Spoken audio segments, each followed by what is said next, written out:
Hello, praise the Lord. இந்த நாளுக்கான வேத வசனம் 2 தீமோத்தேயு 2 அதிகாரம் 1வது வசனம். ஆதலால் என் குமாரனே, நீ கிறிஸ்து இயேசுவில் உள்ள கிருபையில் பலப்படு என்று இந்த வசனத்திலே வாசிக்கிறோம். அப்போஸ்தலனாகிய பவுல் தீமோத்தேயுக்கு எழுதுகிற பொழுது இதை எழுதுகிறதை நாம் கவனிக்க வேண்டும்.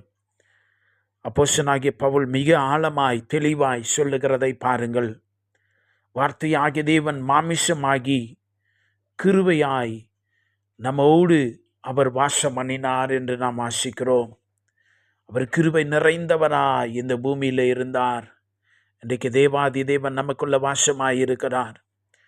இன்றைக்கு ஒவ்வொரு தேவனுடைய பிள்ளையும் நாம் தேவ கிருபையிலே அதிகமாய் பலப்பட வேண்டும். இன்றைக்கு தேவன் அதைத்தான் நம்மிடத்திலிருந்து வாஞ்சிக்கிறார். பிரைஸ் தி லார்ட், அல்லேலூயா. அந்த தேவ கிருபை, நம்ம தேவ கிருபையில் வளருகிற பொழுது தான் தொடர்ச்சியாய் நாம் தேவன் நமக்கு வைத்திருக்கிற அழைப்பிலும் அந்த வெளியேறப்பட்ட ரட்சிப்பிலும் நாம் தொடர்ந்து வளரவும் பிரயாணிக்கவும் முடியும்.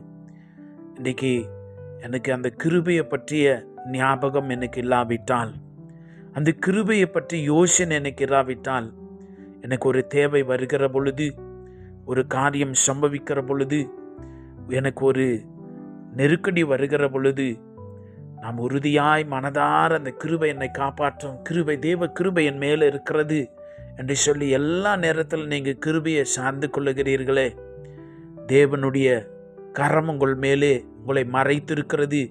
நீ தேவனுடைய கரத்தில் அடங்கியிருக்கிறீர்கள் என்பது பொருளாகிறது. ஒரு இக்கட்டு சூழ்நிலை வருகிற பொழுது, நான் என்னால் பார்த்துக்குவேன், நான் சமாளிப்பேன் என்று நாம் சொல்லுகிறோமே, அப்படி என்று சொன்னால் நாம் கிருபையை விட்டு விலகி சுயமாய் நான் வாழ தொடங்கிவிட்டேன் என்று பொருளாகிறது.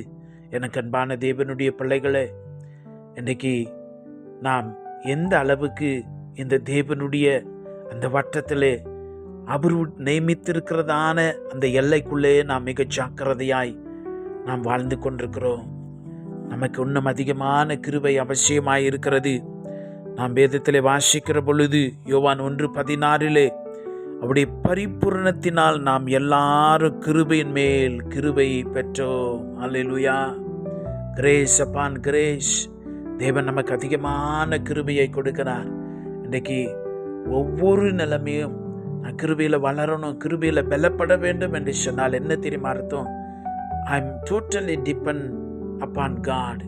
நான் தேவனையே சார்ந்திருக்கிறேன். அசுயமாக இந்த உலகத்தில் அல்ல, தேவனை நான் நம்பி இருக்கிறேன். அவருடைய வார்த்தையை விசுவாசித்திருக்கிறேன். பரிசுத்தாவியாகிய பலத்தை நான் சார்ந்து கொள்ளுகிறேன் என்பது பொருளாகிறது. இன்றைக்கு நாமும் கூட விதமாய் அந்த கிருபையை சார்ந்து கொள்வோம், கிருபையில் வளருவோம். தேவன் நமக்கு தயவு செய்வாராக. நாம் செபிக்கலாம். பரலோகத்தின் பிதாவே, உம்முடைய இரக்கங்களுக்காய் ஸ்தோத்திரம். நீர் கிருபை நிறைந்தவராய் எங்களுக்குள்ள வாசம் பண்ணினீரே. இன்னைக்கு தேற்றபாலனாய் மகிமை உள்ள ஆவியானவராய் எங்களுக்குள்ள வாசம் பண்ணுகிறீர்.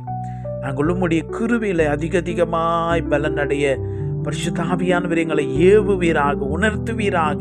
எங்களுக்கு தாழ்மையான எண்ணத்தையும் மன நிறைவையும் நீர் கொடுக்க வேண்டுமாய் நாங்கள் செபிக்கிறோம். இந்த கிருபையை பற்றி கொண்டு அந்த கிருபையை சார்ந்து கொள்ள நீர் தயவு செய்யும் ராஜா.